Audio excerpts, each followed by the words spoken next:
What's good, chat? Show starts in 4 minutes. Everyone share out the live, repost, do what you gotta do.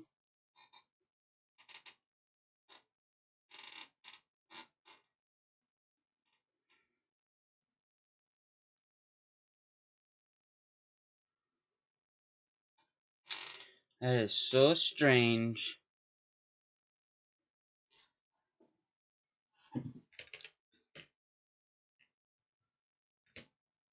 You guys see my shop or not?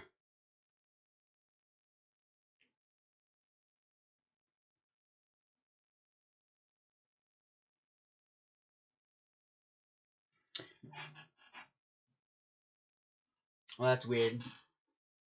Can't see the shop. It's all good. Everyone share. Welcome in, welcome in.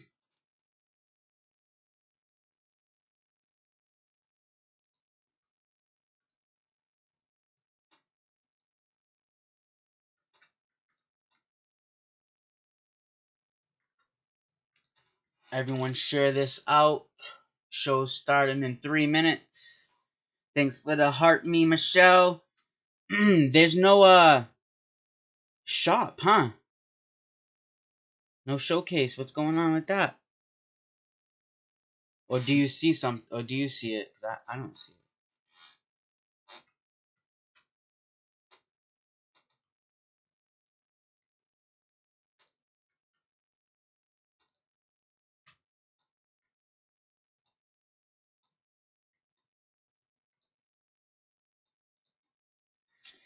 Get rid of that one. Everyone share out the live. Show start in 2 minutes.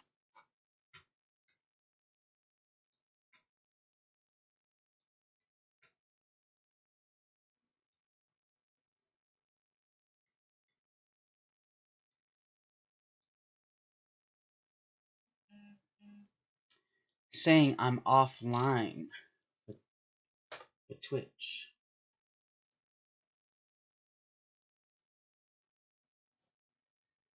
Oh well.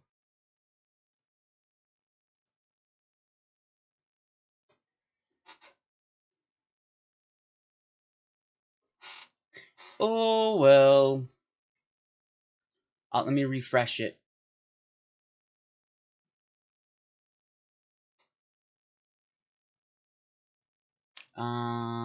Refresh, no. Didn't work, but oh well. Exit that out. Figure that out later. Hey, thank you for the pin. I don't know why it doesn't let me do that.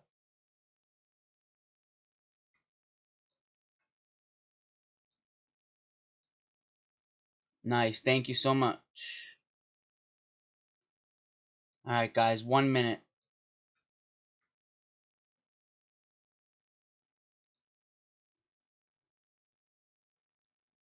Uno más. Uno momento. Alright guys.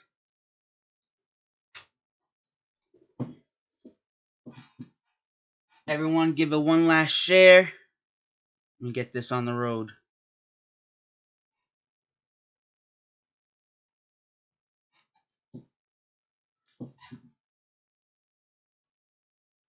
Thanks for the repost.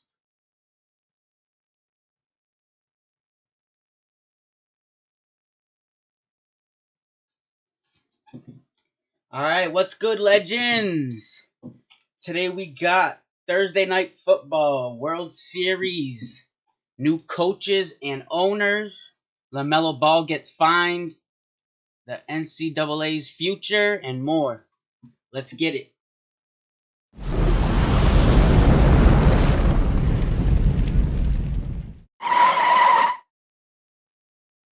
My flow, I'm a living legend. It's time they all know.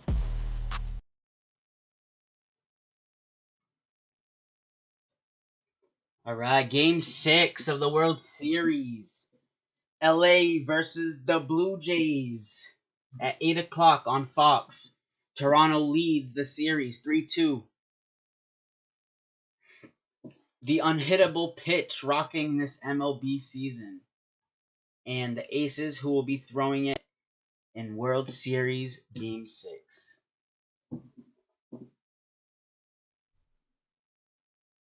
The Splitter. The Splitter's been nasty. I just had a clip, a short that I posted. 12 Ks by Yasavage, and his splitter was nasty.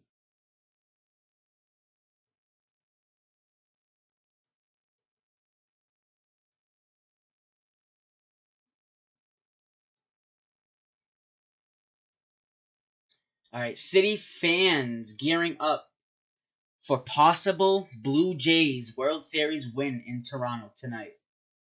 On October 31st, 25, the Blue Jays host Game 6 at Rogers Center with first pitch at 8 p.m. Eastern, aiming to clinch their first World Series in more than 30 years.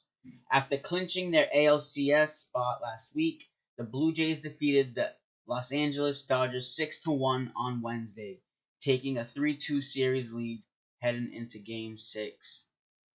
Toronto police say they've undertaken extensive planning and will work with neighboring services to provide additional help on Friday, while the city coordinates with Rogers Center and transit agencies and postpone planned subway closures. City's going to be crazy if they win. The Toronto Transit Commission will increase service on subway lines and streetcar routes for Game 6 and, if necessary, Game 7, while the city hosts a free public watch party at Nathan Phillips Square.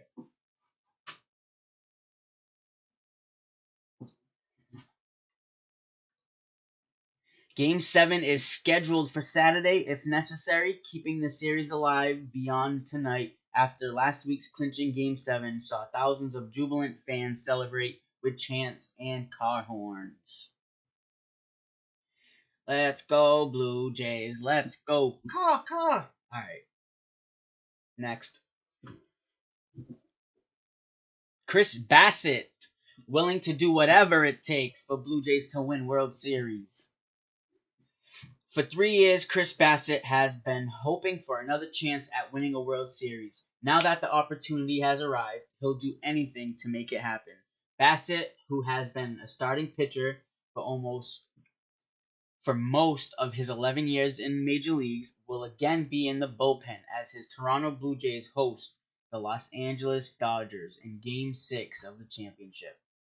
Toronto leads the best-of-7 series 3-2, going into Friday's potentially clinching game. He said, "I just prayed many times to get back in this moment." Who said that losing in the National League's Wild Card Series with the New York Mets in 22 taught him a lot about what it takes to win in the playoffs. Hey, good luck. Says, obviously the World Series was the biggest goal, but at the end of the day, it was just like, give me one more chance. Whatever that means, give me one more chance, and sure as heck we got it. Kevin Gausman will start for Toronto in Friday's Game 6 against Dodgers ace Yoshinobu Yamamoto. It's a rematch of Game 2 where the two pitchers dueled each other for nearly 7 innings, Yamamoto earning a complete game win. Designated hitter George Springer will likely return to the Blue Jays lineup for what could be the decisive game of the series. Springer missed Games 4 and 5 after straining his midsection swinging at a pitch in Game 3. But Toronto manager John Schneider said on Thursday that the veteran slugger was close to being ready to play again. Bassitt, who has an 83-65 record over 11 seasons with the White Sox, Athletics, Mets, and the Blue Jays, has been a starter 218 times in 232 regular season appearances. This is the 36-year-old's first World Series, and he's embracing being a role player. That's what's up. That's what you need. You need your vets to embrace that. I'm just trying to have fun in the moment, said Bassett on Wednesday before the Blue Jays 6-1 win in Los Angeles. I'm not trying to go crazy. I'm not trying to be World Series MVP. That's Vlad Guerrero Jr. and George. Those guys' job to win. But overall, I'm just trying to be me. Whatever they need out of that, I'm willing to do. That's the type of dude you need right there. Good luck, Blue Jays. Hey, Blue Jays game 4 win over Dodgers draws 14.81 million US viewers, most watched of this World Series. On Tuesday, the Blue Jays 6-2 World Series game 4 win averaged 14.81 million US viewers on Fox Deportes, and streaming. Through 4 games, this year's Fall Classic averages 19.3 combined viewers, the most watched since the declining game of the 2019 the deciding game of 2019 series between the Nationals and Astros with a 23% jump. According to AP MLB, the US audience peaked at 16.7 million during the late innings, and MLB will release game 3 to 5 ratings for Japan on Friday. We'll like to see what those are. That result made it the most watched game of this year's Fall Classic and the second most viewed Game 4 since 2018. The Blue Jays games, and it's owned by Rogers Communication Inc. parent company. Okay. By comparison, last year's Game 4 averaged 16.28 and the current 4-game U.S. average of 12.16 million remains above the record low 9.11. That's mad people, though. Imagine if you're complaining about 10 million people watching you. Valley native Matt Woke enjoying unique POV of World Series. Let's see what kind of perspective this guy got. 10 years ago, the notion of becoming a general manager for a minor league baseball team seemed about as far-fetched as attending a World Series. As far as Matt Woke was concerned, I mean, you don't just wake up one day and decide, I want to become a minor league GM. That certainly wasn't on my radar, Woke said. In fact, the Niles native had dreams of following in his dad's footsteps and embarking on a career in radio.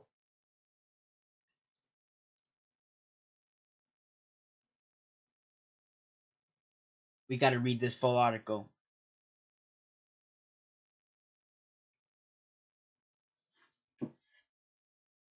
Where were we? Fred Roke, known throughout the area as Fast Freddy, has been a mainstay on the local airwaves since the 1990s. Matt planned on doing something in radio, music, or entertainment. As for his World Series aspirations, Woke is a self-proclaimed baseball fanatic.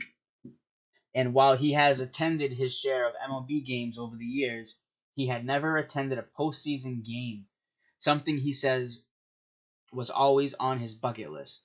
However, thanks to a surprising career twist, notions that once seemed highly unlikely became realities over the past several months. Before the start of the 25 baseball season, Woke was named general manager of the Dunedin Blue Jays, the single-A affiliate of the Toronto Blue Jays. Woke has worked for the Blue Jays since 2017. Thanks to his connections with the organization, Woke spent last weekend at the Rogers Center in Toronto. There he was in attendance for the first 2 games of the World Series between the Blue Jays and Los Angeles Dodgers. Woke plans to make a return trip to Toronto on Saturday for Game 6. It's been a crazy ride, and now to be able to closely follow an organization that I work for made this run in something I never expected. This is a dream come true.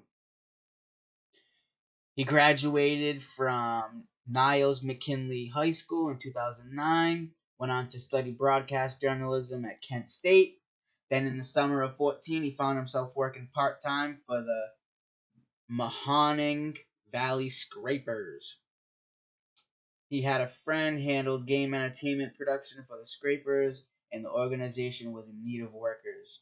during the second half of the season as some of its summer help was returning to school. Wow, imagine that's how you get your start.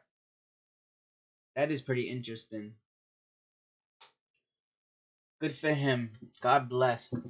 From parrots to chemists, the world is captivated by baseball superstar Ohtani. A parrot named Coco-chan Hawaka has garnered nearly 48,000 Instagram followers and is one of many admirers of Shohei Ohtani, who plays for the LA Dodgers in the World Series. Ohtani is praised for his dramatic victories in critical situations and has a strong market presence in advertisements and merchandise. Japan's fans regard Ohtani highly for his skills in hitting home runs, pitching, and stealing bases, along with his kind and humble demeanor. The cultural phenomenon surrounding Ohtani is deeply felt in Japan, illustrating his immense popularity as a sports figure. Hell yeah, he's definitely a global superstar now at this point, right? All right, Ravens dominate in Lamar Jackson's return.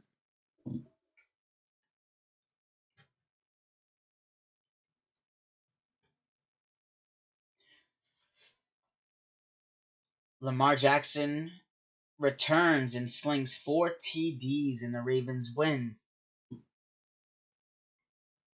After starting 1-5, the Ravens have won 2 straight, and Lamar Jackson has them in position for a possible run. Let's go, Pats! In Miami Gardens, Lamar Jackson threw for 4 touchdown passes as the Baltimore Ravens routed the Miami Dolphins 28-6 on Thursday night. A career note, Jackson has 13 games with 4 or more touchdown passes, including 3 against Miami, his most versus any team, and he is a 2-time NFL Most Valuable Player.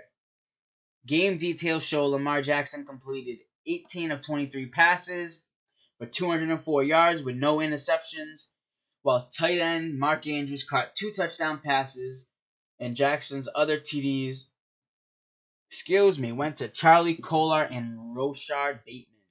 With the victory, Baltimore Ravens improved to 3-5 with renewed hope for a turnaround and travel to face the Minnesota Vikings on November 9th. Despite outgaining Baltimore, the Miami Dolphins dropped to 2-7 and committed 3 turnovers. Damn! Intensifying roster and coach Mike McDaniel's questions with the trade deadline coming Tuesday. Yeah, if you got 3 turnovers, you ain't gonna win no games in the NFL, baby. Tell you that. Lions offensive coordinator takes blame for lack of production for Jameis Williams. And I failed him. So I looked at everything and I failed him. That's what I told him. I have to do a better job with that, but it's a two-way street. We definitely looked at that. Okay, that's kind of like a sorry but not sorry. ESPN's College Game Day celebrity picker announced. Former Utah and longtime NFL quarterback Alex Smith will be celebrity picker Saturday during ESPN's College Game Day, when the popular college football pregame show broadcasts in Salt Lake City ahead of number 24 Utah hosting the number 16 Cincinnati. I believe it was Pat McAfee for this last week's, but I don't know why they have an issue with him. It seemed like a great showing from him, if you ask me. He got the crowd hyped. He was singing songs, standing on chairs. Hey, not my company. Hornets, LaMelo Ball fined for obscene gesture. On Tuesday, LaMelo Ball was fined $35,000 by the NBA for giving a referee the middle finger. Birds up! During Charlotte's 144-117 loss to Miami, with the payment sent to the league office. Following the charge call late in the fourth quarter, Ball made the gesture after being whistled for an offensive foul on a drive and was assessed a technical foul with 4 minutes remaining in the fourth quarter in Miami. Ball finished the Miami game with 20 points, 9 assists, and 8 rebounds in the loss, and is averaging 26.3 points, 9.5 assists, and 8.2 rebounds across the team's first 4 contests. Almost averaging a triple-double. Keep it up. The NBA labeled the sanction the first fine of the 25-26 season, fining the high-profile player $35,000 for an obscene gesture. Yo, Real Panda, what's good, bro? Ryan's House of Cards, welcome in, buddy. Charlotte is off to a 2-2 start and seeks play-in positioning this year. The Hornets host the Orlando Magic on Thursday night, offering a chance to refocus after the Miami loss. Welcome in, Panda. Of course I remember you. How you been, bro? Did the Pelicans fire Coach Willie Green? New Orleans locker room trouble surrounding lineup decisions explored. Pelicans reportedly upset with Willie Green. The New Orleans Pelicans entered the season with hopes of having a healthy Zion Williamson. I think we're all hoping for that. And the chance at competing for a play-in seed. Unfortunately, at worst case scenario, start of 0-4 sees the Pelicans seeming destined for another disappointing year. New Orleans also has the worst point difference in the game by averaging a 19-point loss each night thus far. Damn, they're getting whooped 20 by 20 each night. It's going to be a long season. Head coach Willie Green might be the first on the hot seat this season. NBA reporter Brett Seigel reported that Pelicans players are frustrated and disinterested in the coach's rotation so far this season. Williamson has looked great in 2 of his 3 games, but New Orleans has yet to secure any victories. Mark Walter finalizes his purchase of majority stake in the Los Angeles Lakers. We got a new owner in town, boys. The Los Angeles Lakers, an iconic NBA franchise, were sold to the Dodgers owner Mark Walter for a record $10 billion, the highest valuation for an American sports team. Jeannie Buss will remain governor of the Lakers and oversee day-to-day operations for at least 5 years, while Walter, a minority owner since 21, gains controlling interest. The Lakers have won 17 NBA championships, including 11 since the Buss family acquired them in 1979, attracting top players Magic Johnson, Kobe Bryant, and LeBron James, among more. I'm wearing a Lakers jersey, but let's go Celtics. That's my team. I just like the colors. As college basketball continues to change, how long will the game's old guard of coaches press on? My guess is not very long. Tom Izzo expressed concern about changes in college basketball, saying, "I don't like where the game has gone in many ways." Villanova coach Jay Wright and Virginia coach Tony Bennett retired earlier than expected due to these changes in the game. These are some of the 3 best coaches the game's ever seen, too. The game has lost many cherished coaches since the previous season, indicating a significant shift in the sport. Izzo acknowledged the changes in the game and expressed understanding for coaches choosing to retire. It's America. You can do whatever you want. The Lady Vols legend Candace Parker highlights Women's Basketball Hall of Fame 26 class. Congratulations to Candace Parker. On Thursday, the Hall of Fame announced Candace Parker, Elena Della and Cheryl Reeve headlined the 26 Women's Basketball Hall of Fame class, saying, "We are honored to pay tribute to 8 distinguished legends of this exceptional sport." Candace Parker's career includes 3 WNBA championships on 3 different teams and 2 Olympic gold medals, with the Chicago Sky retiring her number 3 jersey. Cheryl Reeve has built 4 WNBA titles in 16 years with the Minnesota Lynx and earned 4 Coach of the Year and 2 Executive of the Year honors, leading the U.S. women's basketball national team to Olympic gold. Damn, Cheryl Reeve. That's a resume. Other inductees include Isabel Fajalowski of France, Amaya Valdemar of Spain, who will be inducted on June 27th, plus Kim Yule, Barbara Kennedy Dixon, and ESPN announcer Doris Burke. Rest in peace. Elena Deladon, who announced her retirement in April, won 2 WNBA MVPs, had made 7 All-Star appearances in only 11 seasons, was recently named USA Basketball 3-on-3 National Team Director. WNBA is coming a long way. Boiler basketball duo named to Player of the Year watch list. Purdue seniors Trey Kaufman-Renn and Braden Smith were named to First National Association of Basketball Coaches Player of the Year watch. Keep an eye out for these guys. May see something good this year. All right, we're gonna start seeing a little turn in our stories.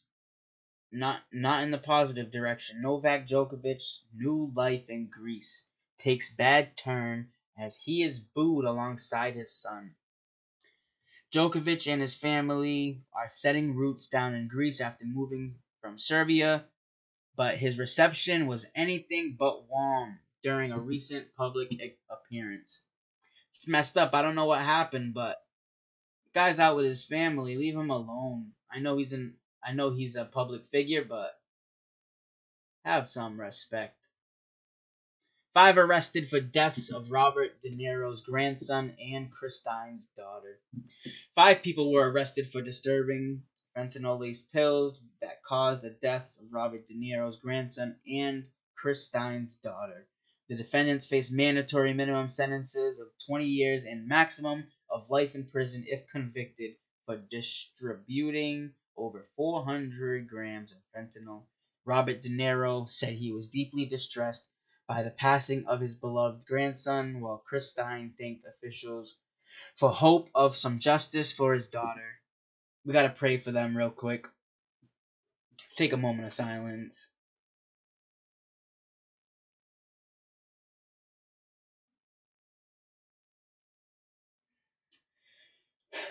I pray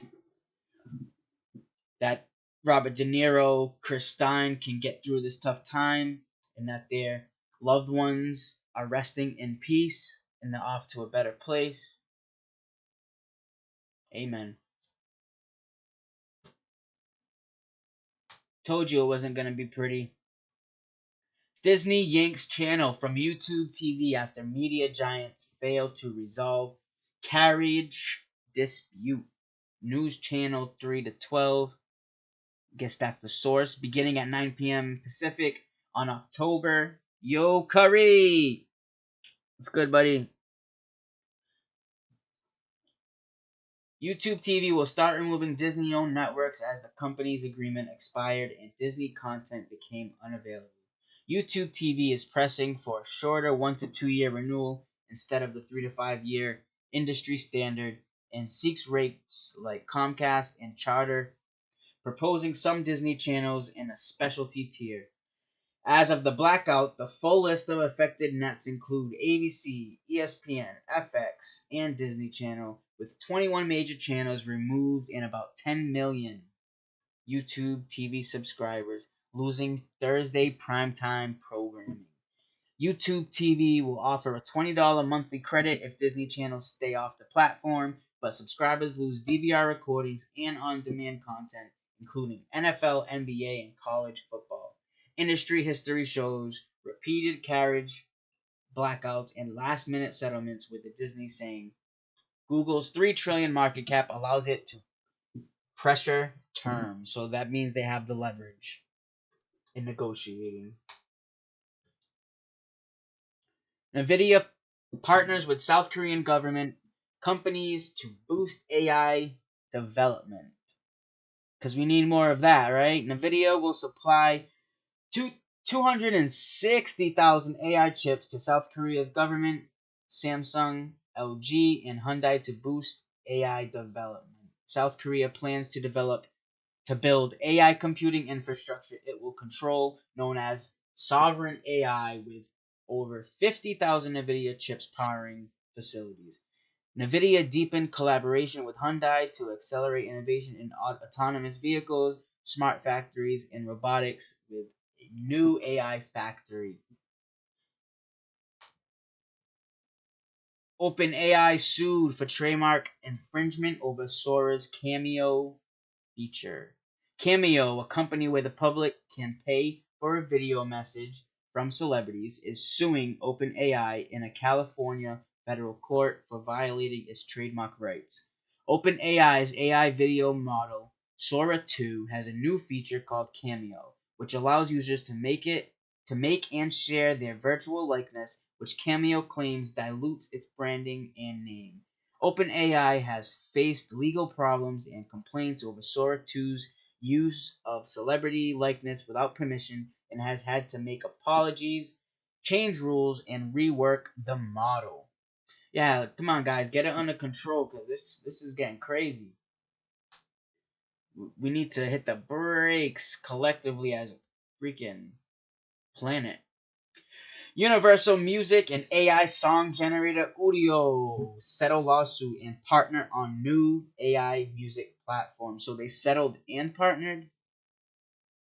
You know what they say, after you fight somebody, they could become your best friend.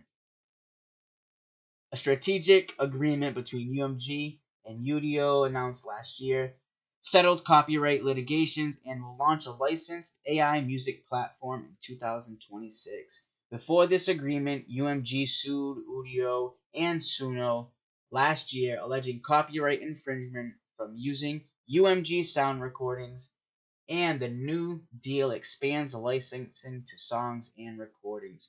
So now there's going to be no issues with people creating an AI artist, creating AI songs, and just pretending like they're real. The new product will require artist opt-in, keeping creations inside a walled garden with fingerprinting and filtering, and users cannot export works on the Udio platform subscription service. UMG and Udio say the deal will create new revenue streams, with Andrew Sanchez, the co-founder and CEO of Udio, stating, "We couldn't be more thrilled about this collaboration." Universal Music Group's history with AI and platform deals suggests with more UMG AI agreements expected soon, as Udio is backed by will.i.am, Steve Stoute, and Kevin Wall, signaling industry support. Wow, I didn't realize that these guys were, I guess they see the writing on the wall because these seem like purists. Damn, they gave in. Alrighty then. Alright, chat. That's it. Let me know down in the comments, Blue Jays or Dodgers, who you got. Peace.